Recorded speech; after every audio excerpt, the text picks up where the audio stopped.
देखिए, सबसे पहले हमें समझना होगा कि हमारी सबसे बड़ी कमजोरी क्या है। हमारी कमजोरी यह है कि हम जल्दी परेशान हो जाते हैं। छोटी सी बात बिगड़ी, जरा सी समस्या आई और हम हिम्मत हार गए। संसार में देखो तो हर तरफ लोग परेशान मिलेंगे। कोई धन को लेकर परेशान है, कोई मान प्रतिष्ठा को लेकर परेशान है, कोई रिश्तों को लेकर परेशान है। और जब परमार्थ यानी अध्यात्म की ओर देखो तो भी लोग चिंतित और बेचैन मिलते हैं। लेकिन सच क्या है?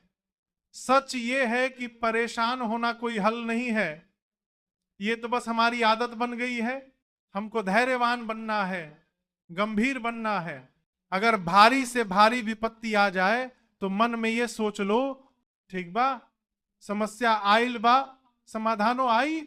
कभी भी ये मत सोचो कि ये समस्या हमें नष्ट कर देगी। नहीं, समस्या हमें नष्ट करने के लिए नहीं आती, हमें मजबूत बनाने के लिए आती।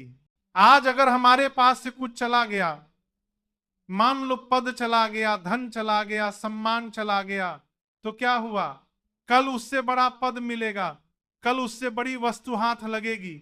एक बार गिर गए तो क्या हुआ? फिर से उठ खड़े हो। अगर गलती हुई तो दंड भोग लो, लेकिन उससे सीख लो। हमेशा ताजा दिमाग से नई ऊर्जा के साथ जीवन जीना चाहिए। लेकिन होता क्या है, लोग छोटी सी बात पे टूट जाते हैं।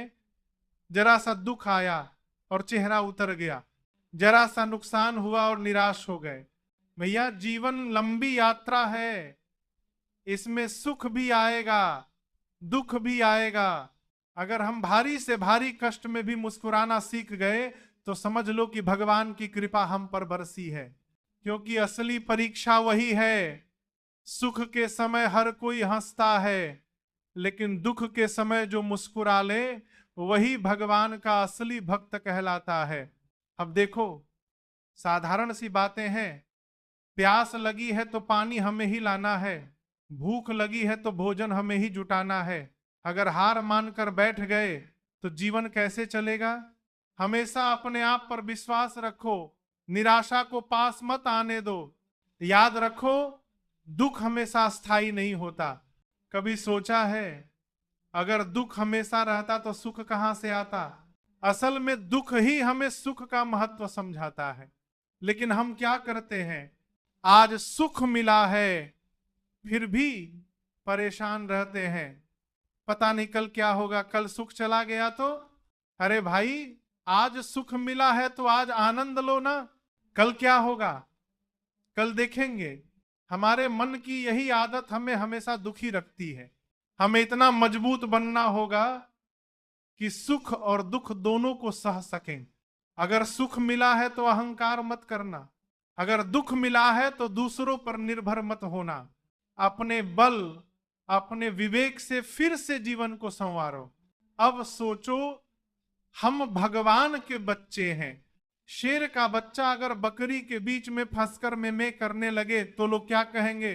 लेकिन वही बच्चा अगर दहाड़ना सीख ले तो पूरा जंगल कांप जाता है। वैसे ही इंसान भी भगवान का बच्चा है। अगर अपनी ताकत पहचान ले तो दुनिया की कोई ताकत उसे हरा नहीं सकती। अब कई लोग कहते हैं हम तो नौकरी करते हैं, हम गृहस्थ हैं, हम अध्यात्म की ऊंचाई कैसे पाएंगे? अरे, जनक महाराज भी गृहस्थ थे, फिर भी सुखदेव जी जैसे महापुरुष उनके शिष्य बने। मतलब गृहस्थ रहकर भी आदमी अध्यात्म में ऊंचाई पा सकता है।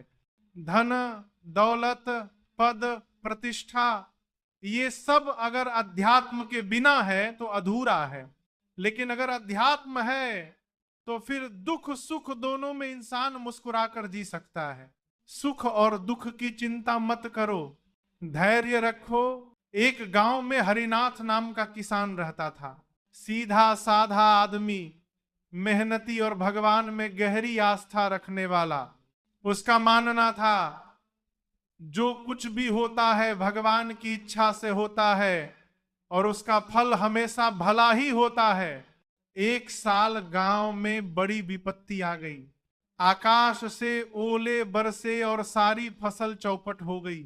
गांव के लोग रोने लगे अब क्या होगा, परिवार कैसे पलेगा, भूखे मरना पड़ेगा। लेकिन हरिनाथ शांत भाव से मुस्कुराया और बोला, ठीक बा भाई, जे भइल भगवान की इच्छा से भइल। अभी हम समझ ना पावत बानी, बाकिर भगवान कुछ अच्छा ही करी है। लोग उसका मजाक उड़ाने लगे, अरे फसल नष्ट हो गई और ये हंस रहा है। कुछ दिनों बाद पता चला कि गांव में चूहों का बड़ा आतंक फैल गया। जिन खेतों की फसल बची थी उनमें चूहों का बसेरा हो गया, लोगों का अनाज सड़ गया। लेकिन हरिनाथ के खेत में तो कुछ बचा ही नहीं था, इसलिए चूहों ने वहां ठिकाना नहीं बनाया। गांव वालों को तब समझ आया कि नुकसान समझा जाने वाला ये घटना दरअसल सुरक्षा बन गई। फिर एक और घटना घटी। हरिनाथ का बेटा बैलगाड़ी से बाजार जा रहा था। रास्ते में बैल अचानक उछल पड़ा और बेटा गिरकर घायल हो गया। उसके पैर में चोट आ गई। गांव वाले फिर बोलने लगे, अरे बाप रे, अब तो लंगड़ा होकर जिंदगी भर दुख झेलेगा।